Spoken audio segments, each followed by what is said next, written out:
Cottage में डलवाना पड़ेगा, फिर वहाँ से डलवाना पड़ेगा। अरे ये पीछे डाला, इधर क्यों खड़ी की हुई है? डलवा के हम इधर ही पूरे हो जाएंगे यार।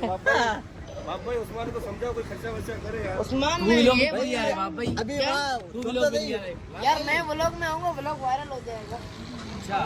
एटीएम से पंप ही खरीद लूंगा, गुस्सा दिला रहा है यार। अभी भाई को गुस्सा आ गया भाई। अभी पंप खरीदना पड़ेगा। ये भाई एटीएम कार्ड ये आ गया, कार्ड सही है। बाकी कितने का है पंप? 2-3 अरब। 2-3 अरब? कार्ड रख वापस, कार्ड की औकात नहीं है इतनी। भाई अभी आप देख सकते हो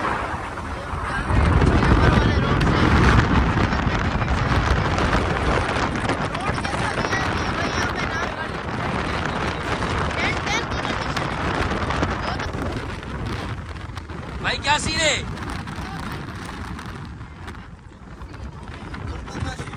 क्या सीन है?